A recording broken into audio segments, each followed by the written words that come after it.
Welcome to ஜிஜிஸ் kitchen. இன்றைக்கி நம்ம கிச்சனில் முட்டை பணியாரம் எப்படி செய்யுதுன்னு பார்க்கலாங்களா? வாங்க இன்க்ரீடியன்ஸ்குள்ளே போகலாம். 1/2 லிட்டர் அளவுக்கு இட்லி மாவை எடுத்து வச்சுருக்கேன். 2 முட்டை, ஒரு கையளவுக்கு சின்ன வெங்காயம், 1/2 ஸ்பூன் கடுகு, 1/2 ஸ்பூன் கடலப்பருப்பு, 1/2 ஸ்பூன் ஜீரகம், 2 பச்சை மிளகாய் சின்னதாக வெட்டி வச்சுருக்கேன், 2 இனுக்கு கருவேப்பிலை, கொஞ்சம் கொத்தமல்லி தழை. வாங்க எப்படி செய்யுதுன்னு பார்க்கலாம்.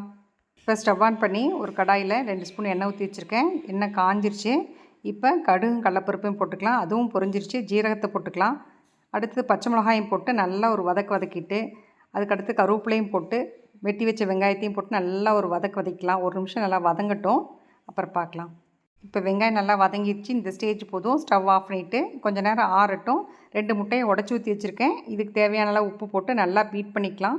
பீட் பண்ணிவிட்டு இதையும் வெங்காயத்தையும் மாவோட மிக்ஸ் பண்ணிவிட்டு எப்படி சுடுறதுன்னு பார்க்கலாம் வாங்க. இப்போ ஸ்டவ் ஆன் பண்ணி பணியாரக்கல் வச்சாச்சு. அதுக்கு எல்லா குழியிலையும் எண்ணெயும் ஊற்றி வச்சாச்சு. இப்போ ஒவ்வொரு குழியிலையும் கொஞ்சம் கொஞ்சமாக ஊற்றலாம். ஊற்றிட்டு நல்லா ஒரு நிமிஷம் வேகட்டும், அப்புறம் பார்க்கலாம். இப்போ நல்லா ஒரு நிமிஷமாக ஒரு சைடு வெந்துருச்சு. இப்போ அடுத்த பக்கம் திருப்பி போட்டுடலாம். திருப்பி போட்டு ஒரு நிமிஷம் வேகட்டும். மிதமான தீயில் வச்சுக்கோங்க, வேகமான தீயில் வைக்க வேண்டாம். இப்போ பொன்னிறமாக வெந்துருச்சு. இப்போ எடுத்துடலாம். பரிமாறிட்டு உங்கள்கிட்ட காமிக்கிறேன். சாஃப்டான டேஸ்ட்டான இந்த முட்டை பணியாரத்தை நீங்களும் வீட்டில் செஞ்சு பாருங்கள். எப்படி இருக்குன்னு கமெண்ட் பண்ணுங்கள், லைக் பண்ணுங்கள், ஷேர் பண்ணுங்கள், மறக்காமல் சப்ஸ்கிரைப் பண்ணுங்கள். அடுத்த வீடியோவில் சந்திப்போம். பாய்.